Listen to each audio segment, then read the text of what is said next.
외국인이 지난주 삼성전자를 5조나 팔았는데 안 무너졌어요. 이게 왜 그런 걸까요? 반갑습니다, 삼성전자 주주 여러분. 지난주 외국인이 삼성전자를 대규모로 팔았어요. 숫자만 보면 무너져도 이상하지 않은 매도였죠. 그런데 삼성은 오늘도 23만 원을 지켜냈습니다. 파는 힘보다 받는 힘이 셌다는 뜻이에요. 그럼 왜 안 무너졌을까요? 오늘 그 답을 드리려고 합니다. 그런데 미리 말씀드리면 이건 단순히 수급 얘기로 끝나지 않아요. 지금 회사 안에서 벌어지고 있는 변화들을 알고 나면 왜 이 자리를 사람들이 받쳐주는지가 보이거든요. 솔직히 말씀드리면 그 변화들 대부분이 국내 뉴스에선 크게 다뤄지지 않았어요. 매일 나오는 건 하락 걱정뿐이었잖아요. 그런데 정작 회사 펀더멘탈을 바꾸는 일들은 그 뉴스 뒤에서 조용히 진행되고 있었습니다. 이걸 아시고 나면 지금 이 답답한 주가가 완전히 다르게 보이실 거예요. 오늘 크게 세 덩어리로 말씀드릴게요. 첫째, 지금 삼성전자를 둘러싸고 진행 중인 주요 이슈 5가지가 뭔지. 둘째, 이 이슈들이 사실 오늘 갑자기 튀어나온 게 아니라 예전부터 삼성 주가에 영향을 주고 있었다는 것. 셋째, 그래서 이달 말에 이 저평가가 풀릴 계기가 어디 있는지까지요. 하나씩 벗겨드릴 테니 오늘 답답했던 마음 잠시 내려놓고 따라와 주세요. 첫 번째 이슈부터 갈게요. 며칠 전에 이런 뉴스가 하나 나왔어요. 엔비디아가 만드는 최신 인공지능 칩에 들어가는 메모리 값이 이전 세대보다 2배 가까이 비싸진다는 겁니다. 새로 나온 6세대 메모리 HBM4가 그만큼 비싸다는 거예요. 언뜻 들으면 엔비디아 걱정처럼 들리죠. 그런데 뒤집어 보세요. 그 비싼 메모리를 만들어 파는 회사가 어디일까요? 삼성전자입니다. 칩 하나에 들어가는 메모리 값이 2배가 된다는 건 그걸 공급하는 삼성이 받는 돈도 그만큼 커진다는 뜻이에요. 남이 원가로 부담스러워하는 그 금액이 삼성한테는 매출로 꽂히는 겁니다. 게다가 이 메모리는 아무나 못 만들어요. 전 세계에서 대량으로 공급할 수 있는 회사가 삼성, SK하이닉스, 미국 마이크론 셋뿐이거든요. 셋이 나눠 갖는 시장인데 그 시장 단가 자체가 2배로 뛰는 거예요. 그리고 이걸 사겠다는 곳이 엔비디아만이 아니에요. AMD도 구글도 이 비싼 메모리를 쓰는 칩을 준비하고 있습니다. 사겠다는 데는 줄을 섰는데 만들 수 있는 데는 셋뿐인 시장이라는 거죠. 여기서 한 가지 더 짚어드릴게요. 보통 물건값이 오르면 소비자가 등을 돌리잖아요. 그런데 이 메모리는 그게 안 통해요. 인공지능 경쟁이 워낙 치열하다 보니 값이 비싸져도 빅테크 기업들이 그걸 감당하면서까지 사가거든요. 안 사면 경쟁에서 뒤처지니까요. 그러니 파는 쪽, 그러니까 삼성 입장에선 값을 올려도 손님이 안 떨어지는 아주 유리한 장사인 겁니다. 그래서 증권사들이 삼성과 SK하이닉스의 하반기 실적이 더 좋아질 거라고 보는 거예요. 물건값은 오르는데 살 사람은 넘치고 만들 수 있는 회사는 몇 없는 상황. 이게 첫 번째, 메모리에서 지금 벌어지고 있는 일입니다. 두 번째 이슈는 사업부가 완전히 달라요. 이번엔 파운드리입니다. 파운드리라는 건 다른 회사가 설계한 칩을 대신 만들어주는 위탁 생산 사업이에요. 이 분야 세계 1등이 대만 TSMC고 삼성이 그 뒤를 쫓는 2등입니다. 그동안 삼성 파운드리는 계속 적자였어요. 그런데 올해 3분기에 4년 만에 흑자로 돌아설 거라는 전망이 나옵니다. 적자를 내던 사업부가 돈을 벌기 시작하면 그 자체로 회사 전체 이익이 한 계단 올라서거든요. 왜 지금 돌아서느냐? 여기엔 이유가 있어요. 올해 발목을 잡던 생산 성공률이 작년 말 20%에서 30%에서 지금은 55%에서 60%까지 올라왔습니다. 분량이 확 줄었다는 뜻이에요. 그러니 만들수록 손해보던 구조가 만들수록 남는 구조로 바뀌는 겁니다. 여기에 아까 말한 HBM4가 하나 더 얽혀요. 이 최신 메모리는 밑바닥에 파운드리 공정으로 만든 층을 깔아야 하거든요. 메모리를 팔면 파운드리 일감이 같이 늘어난다는 뜻이에요. 삼성은 이 둘을 한 회사가 다 하니까 남들은 나눠 가질 걸 혼자 가져갑니다. 이게 왜 강점이냐면요. 경쟁사인 SK하이닉스는 메모리는 잘 만들지만 파운드리 공장이 없어요. 그래서 그 밑바닥 층을 대만 TSMC 같은 남의 공장에 맡겨야 하죠. 그만큼 돈이 밖으로 새고 일정도 남한테 맞춰야 합니다. 그런데 삼성은 그걸 자기 공장에서 다 해결하니까 돈도 안 새고 속도도 자기가 조절해요. 메모리 회사이면서 동시에 파운드리 회사인 삼성만의 무기인 겁니다. 그러니 파운드리 흑자 전환은 단순히 적자 하나가 사라지는 게 아니에요. 메모리가 잘 팔릴수록 파운드리도 같이 커지는 두 바퀴가 맞물려 돌아가는 구조가 완성된다는 뜻이죠. 이게 두 번째 이슈입니다. 세 번째 이슈는 출처가 또 달라요. 이번엔 회사가 주주한테 돈을 어떻게 쓰느냐 하는 얘기입니다. 오늘 아침에 큰 증권사에서 리포트가 하나 나왔는데 삼성이 앞으로 1년에 주주한테 돌려주는 돈이 최대 200조 원에 이를 거라고 봤어요. 그동안 이 금액이 대략 9조 8천억 원 수준이었거든요. 계산하면 10배가 넘습니다. 주주 환원이라는 게 두 갈래로 주가를 밀어요. 하나는 자기 주식을 사서 없애는 소각이에요. 시장에 도는 주식 수가 줄어드니까 똑같은 회사를 더 적은 사람이 사람이 나눠 갖게 되죠. 자연히 한 주의 값어치가 올라갑니다. 다른 하나는 배당이에요. 배당을 노리고 들어오는 돈이 주가를 아래에서 받쳐주고요. 이 리포트를 낸 곳이 삼성 목표 주가를 60만 원으로 봤어요. 지금 23만 원이니까 2배 반이 넘는 자리를 부른 겁니다. 왜 이 숫자가 지금 중요하냐면요. 그동안 삼성은 돈은 많이 버는데 주주한테 인색하다는 말을 들어왔어요. 실제로 벌어들인 돈에 비해 주주한테 돌려주는 비율이 경쟁사들보다 낮았거든요. 그런데 그 부분이 확 바뀔 수 있다는 신호가 나온 거예요. 회사가 주주를 대하는 태도 자체가 달라진다는 거죠. 그리고 이게 왜 주가에 직접 힘이 되냐면 소각이든 배당이든 결국 밖에서 새로 돈이 들어오거나 주식수가 줄어드는 일이거든요. 둘 다 한 주의 값을 위로 미는 힘이에요. 뉴스에서 요즘 삼성 얘기만 나오면 주주 환원이 따라붙는 데는 그게 바로 주가를 움직이는 방아쇠라서 그런 겁니다.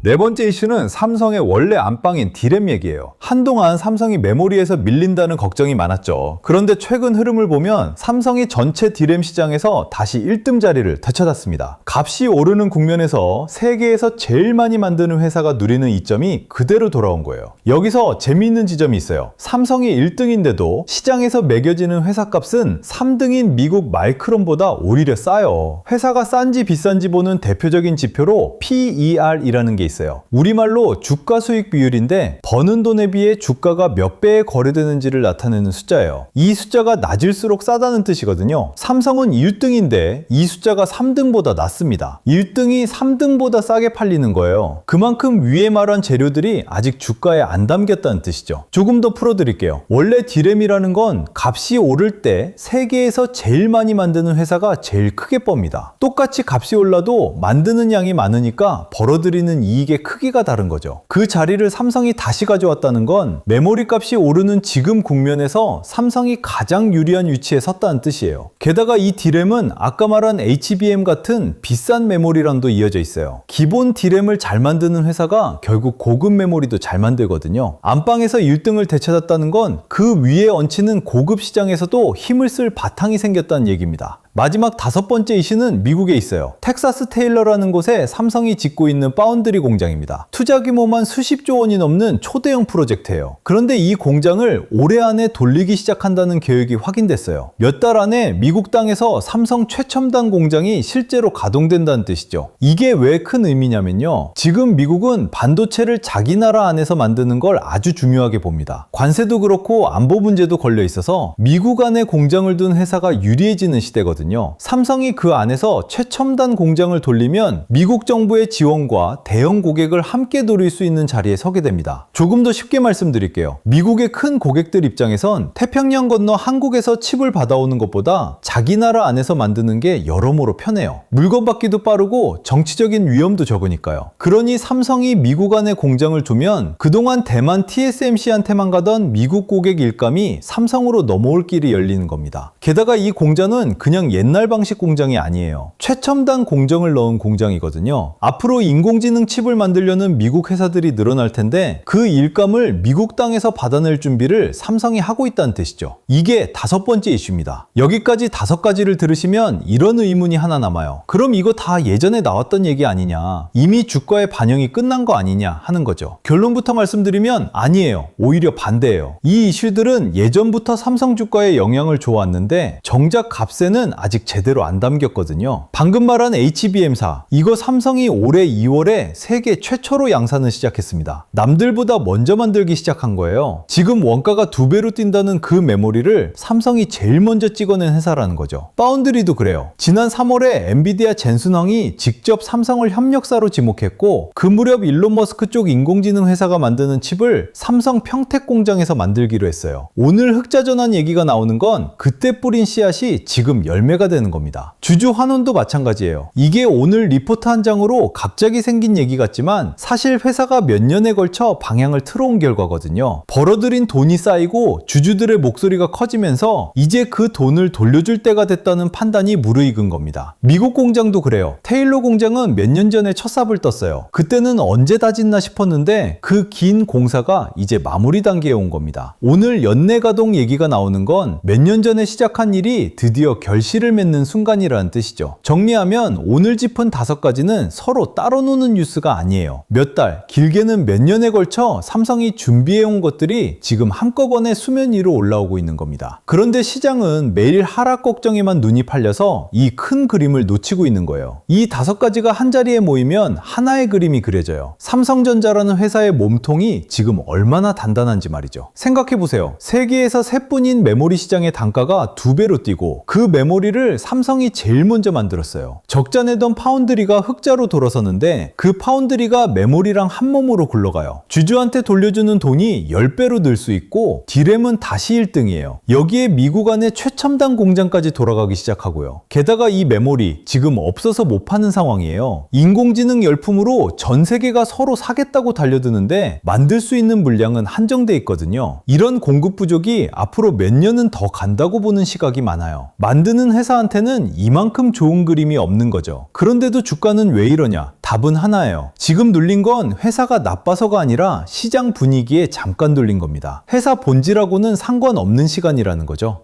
조금 더 짚어드릴게요. 지난주에 외국인이 삼성을 대규모로 팔았어요. 숫자만 보면 겁이 나죠. 그런데 이 매도가 삼성이 싫어서 던진 게 아니에요. 지금 판을 움직이는 외국인 자금 3당수가 지수를 그대로 따라 사는 대형 펀드거든요. 이런 펀드는 한 종목이 너무 커지면 규정상 담을 수 있는 비중에 한도가 걸려요. 삼성이 오를수록 그 한도를 넘겨버리니까 규정을 맞추려고 기계적으로 덜어내야 하는 겁니다. 사람이 미워서 파는 게 아니라 오른 만큼 자동으로 나오는 물량 이라는 거죠. 그 증거가 바로 오늘 주가예요. 진짜 회사가 나빠서 던지는 매도였다면 23만 원이 그냥 뚫렸어야 합니다. 그런데 그 물량을 받아내면서 오늘도 23만 원을 지켜냈어요. 파는 쪽은 규정 때문에 기계적으로 나오고 받는 쪽은 이 저평가를 알고 담았다는 뜻이죠. 그러니 지금의 눌림은 회사가 무너지는 신호가 아니라 너무 올랐던 걸 잠시 정리하는 과정으로 보시는 게 맞아요. 그럼 이 눌린 게 언제 풀리느냐? 이게 제일 궁금하실 거예요. 이달 말에 눈여겨볼 자리가 몇 개 있습니다. 먼저 이달 27일에 엔비디아 실적 발표가 예정돼 있어요. 여기서 인공지능 칩 수요가 계속 강하다는 게 확인되고 삼성 메모리 채택 얘기가 나오면 지금까지 걱정만 하던 시장 분위기가 한 번에 바뀔 수 있어요. 삼성 메모리를 사가는 제일 큰 손님이 엔비디아니까요. 그리고 다가오는 삼성 실적 발표도 있어요. 여기서 사상 최대 수준의 숫자가 다시 확인되면 아까 말한 저평가가 본격적으로 풀리기 시작하는 계기가 됩니다. 아무리 분위기로 눌려 있어도 실제 숫자가 좋으면 결국 값은 그 숫자를 따라가거든요. 여기에 하나 더 받으실 게 있어요. 앞서 말한 주주 환원 정책이 공식적으로 발표되는 순간이에요. 지금은 증권사 전망으로만 나와 있지만 회사가 직접 이만큼 돌려주겠다고 확정하는 날이 오면 그게 저평가를 푸는 또 하나의 열쇠가 됩니다. 이 3가지가 다 이달 말에서 다음 달로 이어지는 구간에 몰려 있어요. 그러니까 지금은 방아쇠를 당기기 직전에 조용한 구간인 셈이죠. 정리하면 이래요. 지금 여러분이 답답하신 이 시간이 나중에 돌아보면 삼성전자가 다시 도약하기 직전의 눌림이었다고 느끼실 자리라는 겁니다. 저는 아래보다 위쪽에 무게가 실렸다고 봅니다. 그런데 이런 흐름을 직장 다니시면서 매일 혼자 챙기기란 정말 어렵잖아요. 그래서 여러분이 흔들리지 않으시게 제가 정리해 둔 게 있어요. 요즘 매일같이 반복되는 질문이 딱 2가지입니다. 삼성전자 고점에 물려 있는데 앞으로 어떻게 해야 하나요? 그리고 삼성전자 다음에는 어디를 봐야 하나요? 이 2 질문에 대한 답을 이번에 자료로 직접 정리했습니다. 첫 번째 자료는 고점에 물리신 분들을 위한 회복 로드맵이에요. 손실보다 힘든 건 방향을 잃는 순간이거든요. 팔아야 하나, 기다려야 하나, 추가 매수인가? 이 고민을 매일 반복하다 보면 결국 시장이 아니라 내 감정에 끌려가게 됩니다. 그리고 감정에 끌려서 정리하면 꼭 최악의 자리에서 던지게 되거든요. 그렇다고 기준 없이 무작정 버티는 것도 답이 아니고요. 그래서 이 자료엔 버티세요, 오를 겁니다 같은 말 대신 판단 기준을 순서대로 담았어요. 반등이 나오면 어느 구간에서 일부 정리를 고민해야 하는지, 추가 매수라면 어떤 조건이 갖춰졌을 때 들어가야 하는지, 반대로 어떤 신호가 나오면 절대 추가 매수하시면 안 되는지까지요. 이걸 미리 그려놓은 분과 매일 가격만 보는 분의 결과는 완전히 달라집니다. 2번째 자료는 다음 순환매 후보군 리스트입니다. 요즘 시장, 어제는 반도체가 오르고 오늘은 조선, 내일은 방산이잖아요. 달라지잖아요. 이걸 뒤늦게 알고 따라 들어가면 딱 고점을 잡게 되거든요. 그래서 제가 매일 체크하는 업종들을 정리했어요. 어디에 자금이입 초기 신호가 보이는지, 어디는 이미 고점 부근이라 조심해야 하는지, 특정 종목을 따라 사라는 자료가 아니라 시장의 큰 흐름을 잇는 기준입니다. 그리고 전에 보내드렸던 자료를 다시 요청하시는 분들도 많아서 이것도 같이 공유해 드릴게요. 하나는 제가 15년 동안 매일 작성하고 있는 시나리오 매매일지예요. 상승, 조정, 횡보 이렇게 세 가지로 나눠서 각 상황마다 어떻게 대응할지를 미리 짜뒀습니다. 매일 아침 보시면 그날 시장을 어떻게 봐야 할지 기준이 잡히실 거예요. 또 하나는 제가 직접 만든 자가진단 시트인데요. 평단, 비중, 멘탈 상태를 입력하시면 1분 만에 내 계좌 위험 등급이 나오는 시트입니다. 내 상태를 알아야 다음 대응을 정할 수 있잖아요. 이 진단 시트가 그 첫걸음을 잡아드릴 거예요. 그리고 신청하신 분들께 제가 운영하는 무료 흐름 공유방 입장 안내도 함께 드려요. 솔직히 자료는 한번 받는 걸로 끝나는 면이 있잖아요. 그런데 시장은 매일 바뀌죠. 갑자기 굵직한 이슈가 터지거나 분위기가 달라질 때 영상보다 조금 더 빠르게 중요한 내용을 공유해 드리는 곳이에요. 자료로 기준을 만들고 공유방에서 그 기준을 실제 시장에 어떻게 적용하는지 함께 확인하는 구조라고 보시면 됩니다. 여기에 더해서 댓글로 종목 물어보시는 분들이 많아서 제가 하루에 20분 정도 선정해서 국면은 물론 해외 주식까지 무료로 봐드리는 시간도 가지려고 해요. 여기서 확실하게 말씀드릴게요. 이 자료들은 전부 무료입니다. 유료 상품도 매수 매도 타점을 알려드리는 것도 아니에요. 제가 드리고 싶은 건 시장을 바라보는 기준 하나예요. 그 기준만 서 있어도 작은 변동에 흔들리는 일이 훨씬 줄어들거든요. 저는 구독과 좋아요, 댓글에 구독 완료라는 인사 하나면 충분합니다. 그 음원으로 채널이 크는 거라 서로가 서로를 돕는 구조예요. 받는 방법은 간단합니다. 첫째, 구독과 좋아요. 둘째, 댓글에 구독 완료라고 남겨주세요. 셋째, 설명란이나 고정 댓글에 링크로 들어와 자료를 신청해 주시면 됩니다. 신청 완료하시면 자료와 함께 무료 흐름 공유방 안내도 같이 받아보실 수 있어요. 다만 최근 유료 리딩방에서 제 정보만 빼가 돈을 받고 파는 일이 있다고 합니다. 그래서 업자인지 확인 후에 발송해드리고 있고요. 저는 금전적인 요구를 절대 하지 않으니 사칭 사기에 유의하세요. 지금 물려 계신 분도, 지켜만 보시는 분도, 오늘 막 들어오신 분도 처한 자리는 다 다르시죠? 그래도 결국 확인할 건 내 계좌 하나예요. 매일 쏟아지는 뉴스는 제가 정리해서 아침마다 올려드릴 테니 여러분은 저녁에 종가 한 번만 확인하시면 됩니다. 다음 영상에서는 오늘 말씀드린 파운드리 흑자 전환이 어디까지 왔는지 더 깊게 짚어드릴게요.